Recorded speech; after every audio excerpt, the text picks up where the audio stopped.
And really the cool part about this is that we get to pay respect to people that have served for this country, and they're the real heroes. I know everyone likes to talk about LaShawn McCoy coming back to town, or who their favorite football player is and how they think of them as a hero. A guy that is really a hero and a legend to me is Chris Ring, and he has a tremendous story. He's a former Navy SEAL, and he just swam the entire Mississippi River for a great cause. So first off, Chris, welcome to Philadelphia. I'm Zach Gelb. He's Mike Zahn. How are you? Good. Thanks for having me. Well, your story is just so special. And to me, when I was reading your whole entire story and I saw the CBS piece, I was just in awe. I could not believe that you were doing this, especially for the great cause. Where does that drive just come from to make you such a special human being? Because you just get life.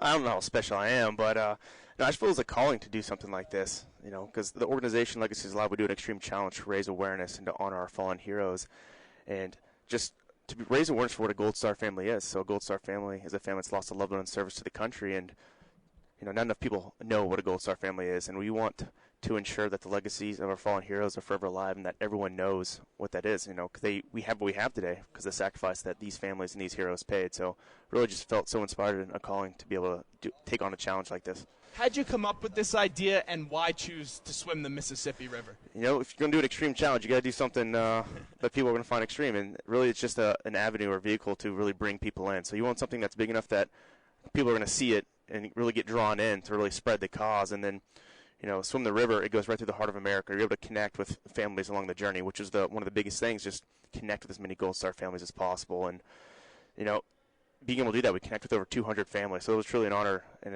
a privilege to meet these families day to day, and it was really inspiring. As you could tell, connecting with those families is very important to you, and I was watching some interviews that you have done before and then after, and you always said that you would never quit on this mission because you would always think about those families.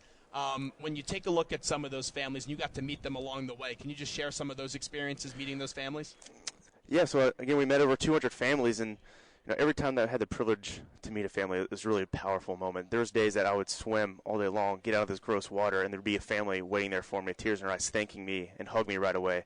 And that's what really hit home with me, is how thankful a lot of these families are, because their biggest fear is the day that people forget. And the fact that people that don't even know who their loved one was, that want to honor them and ensure that everyone appreciates and knows that sacrifice.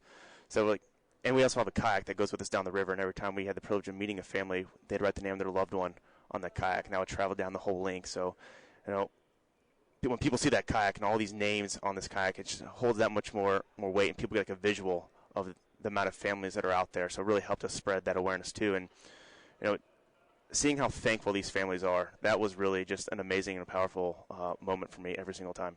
We're talking to Chris Ring, who had 10 years of service as a Navy SEAL, and I read the article on CBS News, as I'm assuming you've seen as well, and for all of our listeners, please definitely check that out, Google search it. It summed up your day-to-day travels and whatnot, what you were doing, but it did mention that, whenever you'd get the murky water in your mouth, that it would get sick. Can you just walk us through that, and did that ever postpone any of your travels? No, obviously the river's not the cleanest, but it wasn't as bad as I thought. I would get sick every now and then, but it was nothing that would prevent me from getting whatever miles or whatever events or whatever we had to do that day. Like I said before, no matter how bad my day is, eventually it's going to be coming to an end when these families have to live with the burden for the rest of their lives. So, yeah, I always felt like no matter how bad I feel or how difficult the situation is, it's something that we can overcome because they're facing something so much worse. So you were swimming in the Mississippi 6 days a week. What were you doing on that seventh day? Just resting up, or?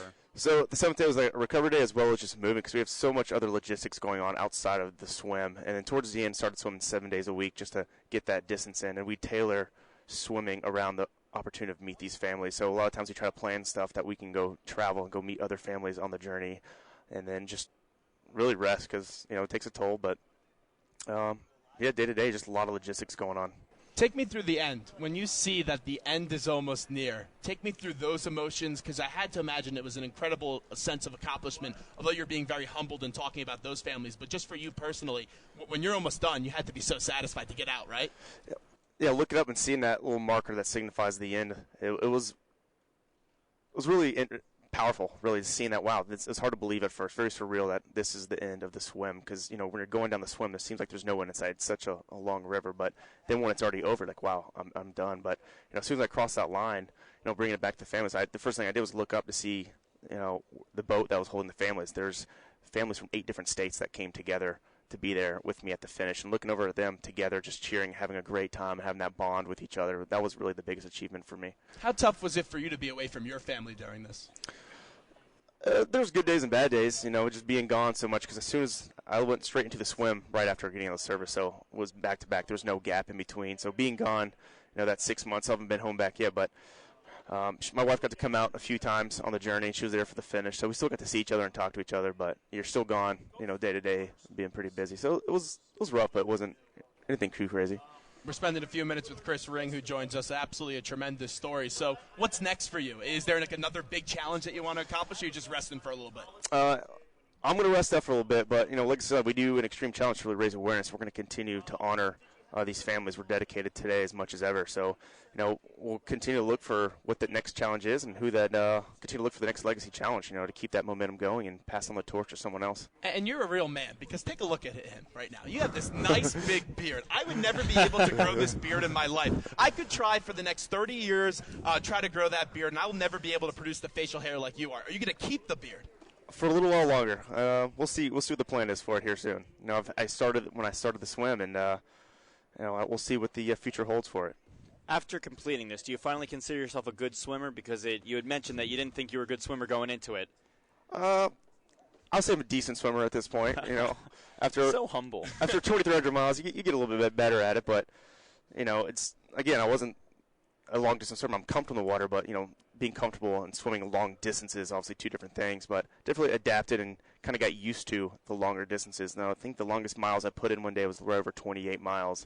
So you kind of build up to it a little bit, but still I don't think I'm like a world-class swimmer or anything like that. You're not Michael Phelps, is what Absolutely you're saying.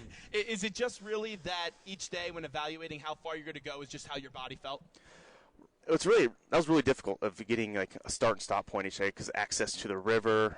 We actually, for a lot of time, the water level was so low, so we couldn't even use a lot of sections. So let's see, some days you're like, you're swimming like 14 miles, or you got to swim 27 miles just to get a spot where you can get out of the water, where someone can pick us up and we're not just stranded out there. So that was really influenced like a lot of the distances, or we tailor swimming around family. So if we had the opportunity to meet a family that day, we either start earlier or just finish a lot later. So it just depended on what was going on. Just bringing it back to the importance of this before we let you go, as we're talking to Chris Ring from Radio Row. Army and Navy will play on Saturday. Just what is the biggest takeaway that you want people to remember from this journey, and people just to look at and pay their respects to people that have passed away? The biggest thing is knowing what a Gold Star family is and just spreading awareness for that. So, again, a Gold Star family is a family that's lost a loved one in service to the country. And I ask everyone listening here just to go tell 5 other people what a Gold Star family is, so we can chip away and raise that national awareness for the sacrifice that these families paid, so other families don't have to. Your story is absolutely amazing, and to just sit here and you're not even trying to get the attention on yourself, but the attention should be on you for right now, because just what you've done, it's a standing ovation, one that I really just have to give. So thank you for coming in for a few minutes today. Thank you for having me. All right, we'll take a quick break, and we'll be right back. Here's on the WHIP Radio in Philadelphia.